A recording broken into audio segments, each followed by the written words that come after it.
시청자 여러분 안녕하십니까? 뉴스포 시작합니다.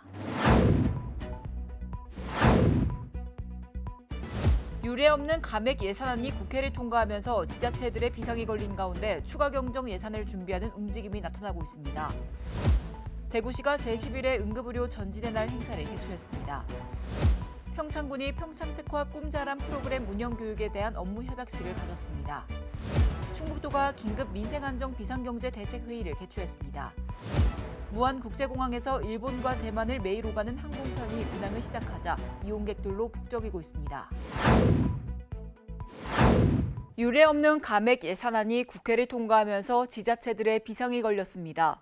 국회 심의 과정에서 기대했던 사업비 증액이 결국 무산되면서 현안 사업들이 차질을 빚게 됐는데요. 벌써부터 추가 경정 예산을 준비하는 움직임이 나타나고 있습니다. 광주시와 전남도의 내년도 국비는 각각 3조 3,058억 원, 9조 502억 원으로 확정됐습니다. 지난 8월 정부 예산안 발표 이후 선정된 공모사업과 일부 SOC 사업비가 증액되긴 했지만 상임위 단계에서 여야가 합의했던 현안 사업 예산은 반영되지 못했습니다. 유례없는 감액 예산안이 국회를 통과했기 때문입니다. 광주의 AI 집적단지 2단계 사업비와 미래차 관련 예산, 아시아 문화중심도시 특별회계 사업비, 전남의 호남고속철 2단계 사업비 등의 증액이 무산됐습니다. 우리 시 같은 경우는 우리가 지금 요 관심을 가지고 있는 2단계 사업 예산 이런 부분들이 확정적으로 반영되지 못하는 그런 상황이 된 것으로 보입니다. 지자체들은 벌써부터 민생 추경에 신경을 곤두세우고 있습니다. 이미 국회의장이 예산안 가결을 선언하며 민생 추경을 준비하라고 말했기 때문입니다. 이르면 당장 다음 달 말에 민생 추경에 돌입할 수 있다는 이야기도 들려오고 있습니다. 민생과 경제 회복을 위해 증액이 필요한 부분은 민생 예산 추경으로 확충되어야 합니다. 정부는 내년도 예산 집행이 시작되는 즉시 추경 편성을 위한 준비에 착수해 주시기 바랍니다.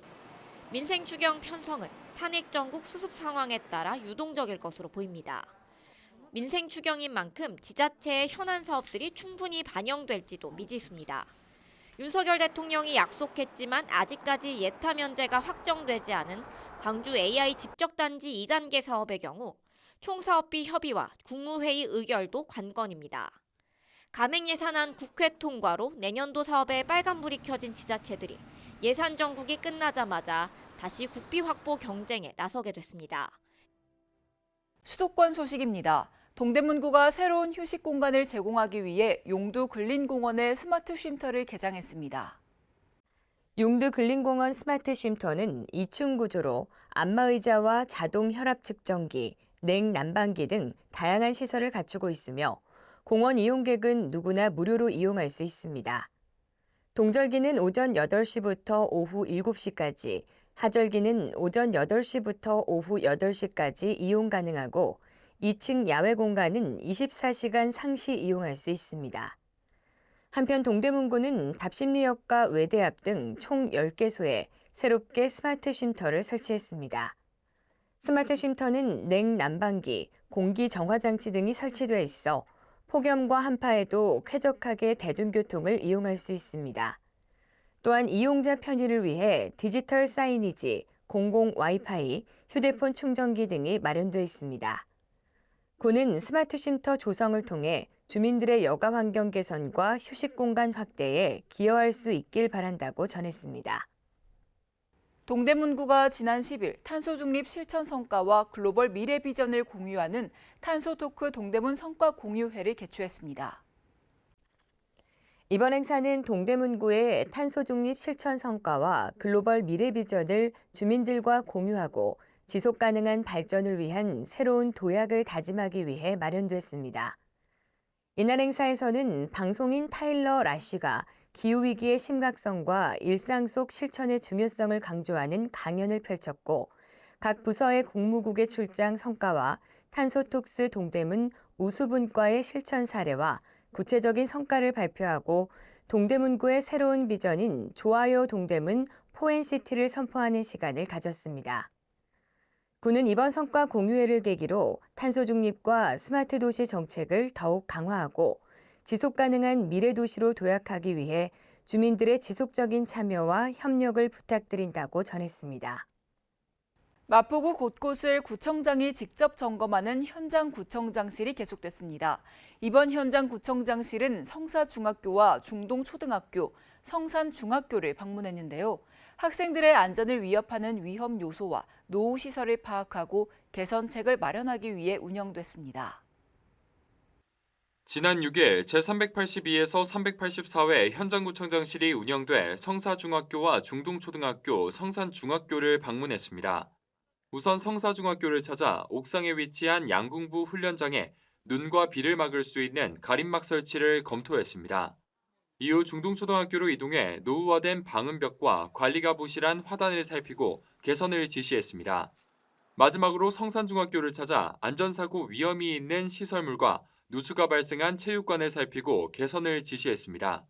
이날 이뤄진 현장구청장실을 통해 학생들이 더욱 쾌적한 환경에서 교육받을 수 있길 기대합니다. 12월 5일은 자원봉사자의 날입니다. 그동안 보이지 않는 곳에서 봉사와 나눔을 실천한 많은 자원봉사자들이 있는데요. 이들에게 감사의 마음을 전하기 위해 마포구에서 자원봉사자의 날 기념식을 열었습니다. 지난 5일 자원봉사자의 날을 맞아 마포중앙도서관 6층 마중홀과 세미나실에서 기념식 행사가 개최됐습니다. 이날 행사는 박강수 마포구청장과 자원봉사자 등 400여 명이 참석한 가운데 1부 축하회장과 2부 감사회장으로 나눠 열렸습니다. 먼저 1부에서는 배우 오윤아의 자원봉사자 격려 강연과 리클라스의 그레이스도의 축하 공연이 펼쳐졌습니다. 이어 2부에서는 지역사회를 위해 헌신한 자원봉사자들에게 감사하는 마음을 전하는 시상식이 진행됐습니다. 시상식에서는 올 한 해 1000시간 이상 봉사에 헌신한 봉사원과 자원봉사 캠프장, 청소년 자원봉사 강사 등 200여 명의 우수 자원봉사자가 수상의 영광을 안았습니다. 앞으로도 마포구는 자원봉사자가 대우받는 사회 분위기가 조성될 수 있도록 지원을 아끼지 않을 계획입니다. 이어서 광역시 소식입니다. 대구시가 제11회 응급의료 전진의 날 행사를 개최했습니다. 대구시가 주최하고 경북대병원 대구응급의료지원단이 주관한 이번 행사에는 정의관 대구시 보건복지국장과 양동헌 경북대병원장을 비롯해 19개 응급의료기관 등이 함께했습니다. 이날 행사에서는 지역 응급환자 진료를 위해 노력한 응급의료 유공자에 대한 표창도 진행됐습니다. 이어 지난 7월 아파트 단지 내 심정지 환자 발생 시 응급처치에 참여해 시민의 생명을 살린 사례에 대한 감사와 자동 심장 충격기 전달식도 가졌습니다. 정의관 대구시 보건복지국장은 오늘 행사에서 논의된 응급환자 이송 수용 시스템과 소아 응급환자 진료 개선 방안 등을 사업에 반영해 발전된 응급의료 환경을 만들겠다고 말했습니다. 대구시가 서대구역 광장에 대구권 광역철도 개통식을 가졌습니다. 대경선은 비수도권 최초의 광역철도로 정차하는 7개 역 중 동대구역과 대구역은 대구도시철도 1호선과 환승이 가능합니다. 한국철도공사에서 운영관리를 맡으며 전기 전동 열차로 구미, 칠곡, 대구, 경산 전 구간을 1시간 이내로 하루에 최대 왕복 100회 정도 운행합니다.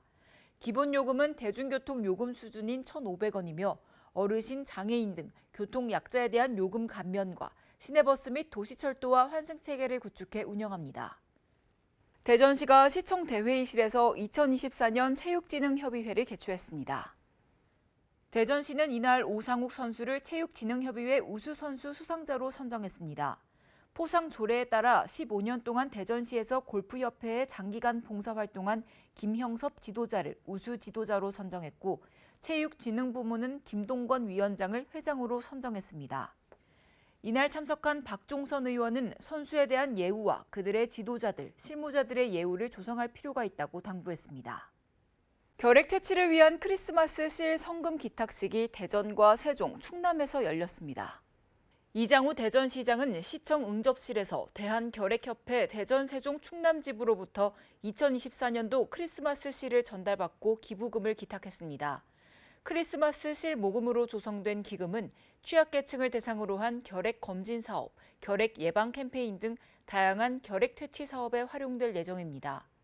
이장우 시장은 결핵 없는 대전, 건강한 사회를 만들기 위해 시민 여러분의 따뜻한 관심과 참여가 필요하다고 말했습니다. 대전시는 앞으로도 결핵 예방 교육, 조기 검진, 치료 지원 등 체계적인 결핵 관리 활동을 통해 지역사회 구성원이 안전한 환경에서 생활할 수 있도록 최선을 다할 계획입니다. 계속해서 강원도 소식입니다. 평창군이 평창특화 꿈 자람 프로그램 운영 교육에 대한 업무 협약식을 가졌습니다.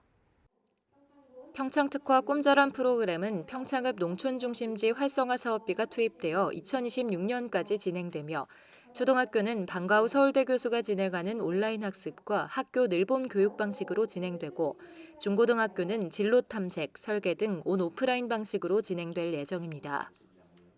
이날 협약식에는 평창군, 평창교육지원청, 서울대학교 평생교육원이 참여하여 프로그램의 성공적인 추진을 위한 협력 의지를 다졌습니다.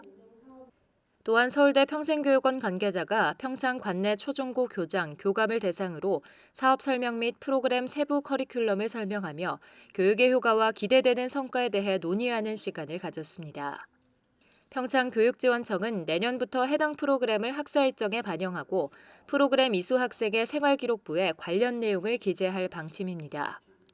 군은 서울대학교 평생교육원의 우수한 강사진이 학생들을 위한 맞춤형 수업을 제공해 관내 학생들의 학업 역량이 강화될 수 있길 바란다며 학생들에게는 경험 중심의 진로 탐색을 통해 다양한 교육 경험을 얻을 수 있는 소중한 기회가 될 것이라고 말했습니다. 평창군에서는 2024 강원특별자치도 자원봉사자 대회가 개최됐습니다. 평창국민체육센터에서 열린 이번 대회는 강원특별자치도 자원봉사센터 관계자들을 비롯해 도내 18개 시군에서 활동 중인 자원봉사자 900여 명이 참여했습니다. 이날 자원봉사 누적 10,000시간을 달성한 우수봉사자에 대한 명장과 자원봉사 활성화에 기여한 개인 및 단체 등 총 253명의 자원봉사 유공자들을 선정하여 한 해 동안 지역사회와 이웃을 위해 헌신한 자원봉사자들을 격려했습니다.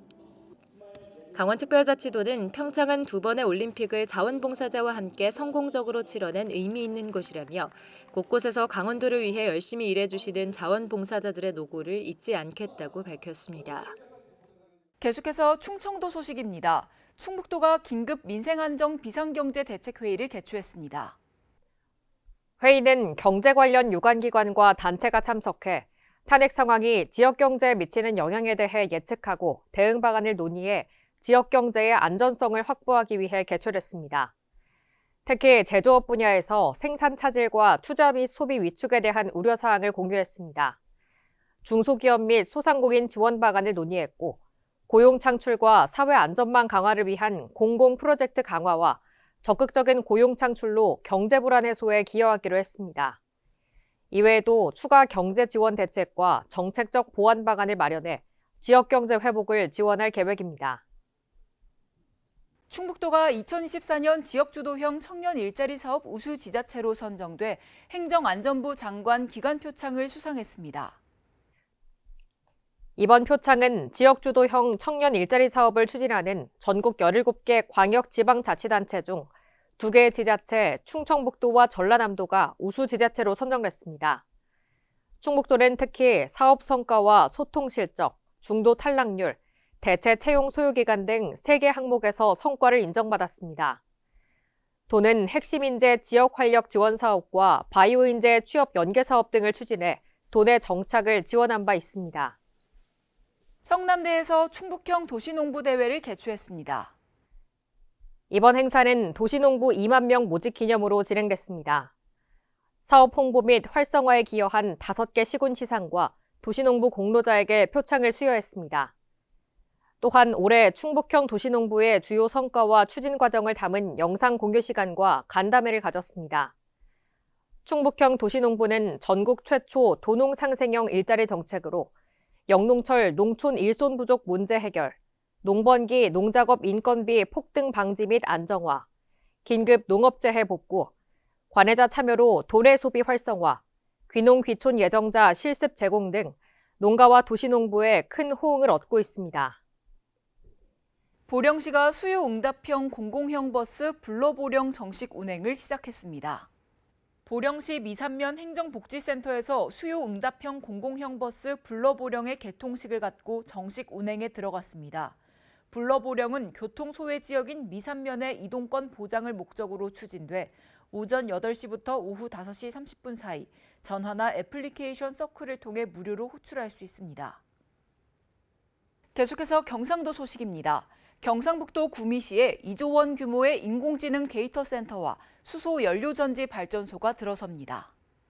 경북도와 구미시는 지난 13일 구미시청에서 구미시, 구미하이테크 에너지, 코람코 자산운용 등과 수소연료 전지발전소 건립을 위한 투자 협약을 맺었습니다. 이날 투자 협약식에는 이철우 경북도지사, 김장호 구미시장, 구미하이테크 에너지 김병선 대표이사 등이 참석했습니다.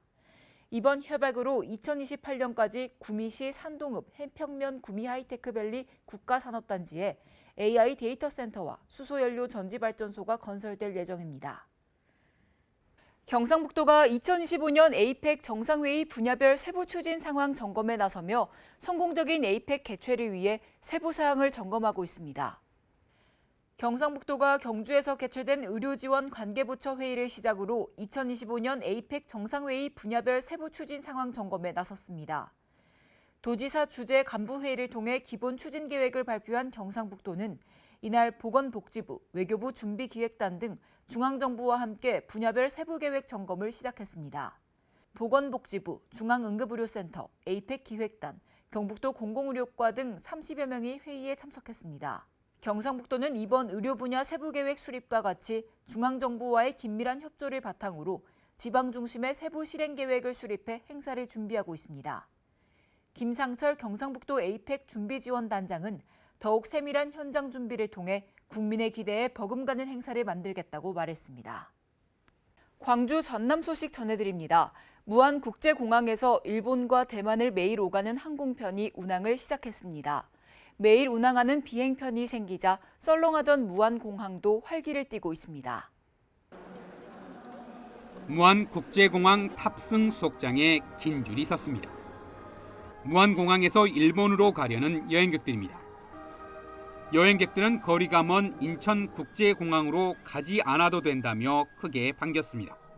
네, 되게 편리해요. 멀리 안 가도 돼가지고 시간도 짧게 걸리니까 너무 편리한 것 같아요. 거리도 가깝고 비용도 절감되는 효과가 있어서 정말 광주에 사는 여행객으로서는 정말 좋은 것 같습니다. 무안공항에 있는 커피숍도 오랜만에 손님들로 북적입니다. 지난 2일부터 일본 도쿄와 오사카, 대만 타이베이를 매일 운항하는 항공편이 생기면서 일어난 활기찬 모습입니다. 무안국제공항에서 해외 도시를 매일 오가는 국제선이 주행한 것은 지난 2007년 개항 이후 처음입니다. 이달 말까지 태국과 말레이시아, 캄보디아를 오가는 국제선이 추가로 생기면 무안공항의 국제선은 8개국 14개 노선으로 늘어납니다. 내년 1월부터는 필리핀 마닐라와 베트남 달랏 취항도 예정돼 있습니다. 내년에 무안공항 이용객이 100만 명을 넘어설 경우 공항은 더 활기를 띠게 될 전망입니다. 100만 명이 되게 되면 무안공항 활성화는 큰 기초가 될 것 같습니다. 이 정도면 저희들 끊임없는 매일 전기선이 뜨고 쓸 수 있는 그런 여건이 될 수 있고요. 무안국제공항이 서남권 관문공항으로 도약하기 위한 날갯짓을 시작했습니다. 집집마다 태양광 패널이 설치된 광주 신효천 마을이 전국 최초 에너지 자급자족 마을로 주목받고 있습니다. 최근에는 마을에서 생산한 전기를 한전에 판매하기로 했는데 이로 인한 수익이 연간 1,500만 원에 달할 것으로 추산됩니다. 하늘에서 마을을 내려다보면 64가구 집집마다 설치된 태양광 패널이 눈에 띕니다. 마을 주민들은 작년 말 기준 가정에 필요한 전기 중 평균 73%를 태양광 발전을 통해 공급받고 있는데 올해는 80%까지 높아질 전망입니다. 3만 한 5천 원 정도 이렇게 지금 전기 요금이 나왔었는데 23년도 하반기에 3kg로 전향하고 나서 거의 100% 안 나온다고 보면 됩니다. 이 마을은 2021년 전국 최초 에너지 자급자족 마을을 목표로 산업부 공모 사업에 참여했습니다. 기존에 설치된 태양광 발전 시설의 효율을 높이는 한편 친환경 전기차 충전소도 새롭게 선보였습니다. 또 마을회관 등에 설치한 공용 발전 시설에서 생산된 전기를 한전에 팔아 연간 1,500만 원의 수익을 거둘 것으로 기대됩니다. 특히 마을 자체가 하나의 발전소가 되는 마이크로 그리드 체계가 완성되면 외부의 전력 공급이 없는 완전한 에너지 자립이 가능해집니다. 또 한국 전력에만 의존을 하고 있는데 그런 것이 아니라 주민분이 직접 생산한 전기를 직접 사용하거나 혹은 직접 생산한 전기를 옆집에 이용할 수 있게 해준다든가 이런 구조를 만들기 위해선 광주시와 남구는 업체와 함께 향후 태양열과 지열 발전 시설 확충을 통해 장기적으로 전기요금 제로 마을을 실현하겠다는 계획입니다. 계엄령 선포 여파가 광주 전남 산업계도 뒤흔들고 있습니다. 정부 지원 체계에 기대가 컸던 여수 산단 석유화학업계는 계획 발표가 불투명해지면서 당혹스러움을 감추지 못하고 있습니다. 석유화학 빅4인 LG화학, 롯데케미칼, 하나솔루션, 금호석유화학이 입주해 있는 여수 국가산단입니다. 이들 4개사의 올 3분기 전체 영업손실만 4,450억 원에 달합니다. 지난 1년 동안의 영업손실을 합친 것보다 11배나 많습니다. 공급 과잉에 따라서 일시 가동 중단을 계획하고 있고 석유화학 손실이 눈덩이처럼 불어나면서 산업통상자원부는 이르면 이달 말쯤 제도적 지원 방안을 발표할 계획이었습니다. 하지만 지난 3일 비상계엄 이후 국무위원 전원이 사의를 표명하고 전국이 혼돈에 빠지면서 발표 시점도 기약하기 어려워졌습니다. 해당 방안은 여수 산단을 중심으로 하는 정책 금융 지원과 기업 간 M&A 유도 등의 내용을 담고 있습니다. 행정적 재정적 지원을 통해서 기업의 속도감 있는 구조조정이라든가 아니면 새로운 신산업 유치를 할 필요가 있습니다. 계엄 사태에 이어 탄핵 정국까지 경제 정책에 제동이 걸릴 가능성이 커지고 있는 가운데 석유화학 산업 재편 추진 동력이 떨어지면서 골든타임을 놓치지 않을까 우려의 목소리가 커지고 있습니다.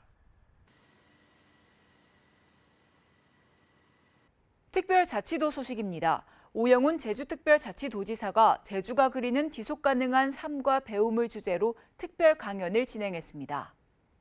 한국방송통신대학교 제주지역대학 측의 초청으로 마련된 이번 특별 강연은 지속가능한 제주를 위한 도정의 주요 정책을 공유하고 배움을 통한 삶의 질 향상의 중요성을 널리 알리기 위해 마련됐습니다. 오영훈 도지사는 이날 직장 생활과 학업을 병행하는 재학생들의 도전 정신이 제주의 미래를 밝게 만드는 원동력이 될 것이라고 격려했습니다. 아울러 학생들은 제주의 미래 발전 방향과 지속 가능성에 큰 관심을 보이며 도정의 성과와 향후 과제에 대해 활발한 질의응답도 이어갔습니다. 오영훈 지사는 제주가치 통합돌봄의 적극적인 활용을 당부하며 도민 삶의 질 향상을 위해 도정이 할 수 있는 모든 지원을 다하겠다고 답했습니다.